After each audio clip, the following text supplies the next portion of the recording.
Bonjour à tous. Aujourd'hui, j'aimerais qu'on parle de l'Ayurveda. Alors, l'Ayurveda étymologiquement veut dire Ayur, vie, Veda, science, connaissance. Ensemble, cela veut donc dire connaissance de la vie. L'Ayurveda est une forme de médecine traditionnelle originaire d'Inde. C'est donc une des formes de médecine les plus anciennes encore pratiquées aujourd'hui. Quel est le lien entre yoga et Ayurveda? Ce sont deux sciences qui se sont développées ensemble. Elles partagent la même origine et sont liées aux sciences que l'on dit védiques. On les considère comme des sciences sœurs qui ont le même but, équilibrer le corps et l'esprit, mais aussi nous aider dans la connaissance et la réalisation de soi. Elles ne peuvent généralement être comprises ni pratiquées l'une sans l'autre.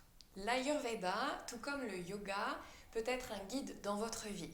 C'est une science d'auto-guérison qui va vraiment chercher à promouvoir votre bien-être physique et psychologique.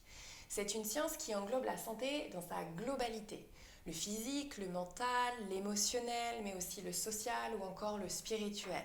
Alors, quels sont les principes de base de l'Ayurveda? L'Ayurveda se base sur les lois de la nature, donc sur les 5 éléments suivants: l'éther, l'air, le feu, l'eau et la terre.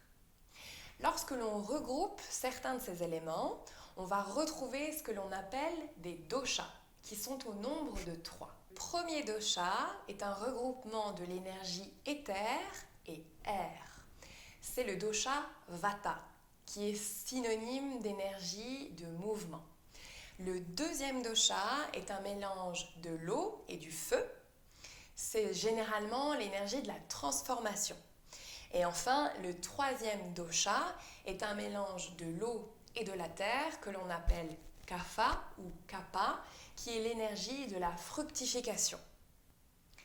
Ce qu'il faut comprendre, c'est que ces éléments et donc ces doshas sont présents en nous-mêmes. Notre prakriti, ou autrement dit notre constitution ayurvédique, est ce dont nous héritons à la naissance. Il est donc inné et immuable. Nous avons un, voire 2 doshas dominants dans ce prakriti. Le but ne va pas être forcément de rééquilibrer nos 3 doshas de part égale, mais bien de comprendre si un, voire 2 de ces doshas sont en excès ou en insuffisance par rapport à notre constitution naturelle. Par exemple, mon dosha dominant est Pitta. Il est donc tout à fait naturel que Pitta influence plus ma constitution que Vata ou Kapha. Cet équilibre naturel peut être maintenu ou retrouvé de différentes façons, via l'alimentation, l'activité physique, nos fréquentations ou encore notre routine journalière. On retrouve également ces éléments et ces doshas dans notre environnement. Par exemple, en ce moment, nous sommes dans la saison de l'automne. Vata et ses qualités vont être dominants. L'air va être plus frais, plus sec, un peu plus volatile aussi. On peut prendre l'exemple d'une feuille d'un arbre qui va commencer à s'assécher et puis doucement retomber sur le sol. Notre capacité à comprendre ces énergies et ces doshas, que ce soit dans le cycle des saisons, le cycle journalier ou encore le cycle de vie, nous permet de maintenir cet équilibre naturel et donc notre bien-être. Il nous permet aussi d'anticiper par exemple certaines maladies.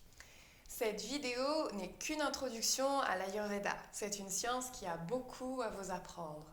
N'hésitez pas à me dire si c'est un sujet qui vous intéresse et si vous voulez en découvrir plus sur vos doshas.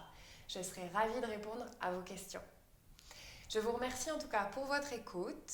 Prenez bien soin de vous et j'espère à très bientôt. Namasté.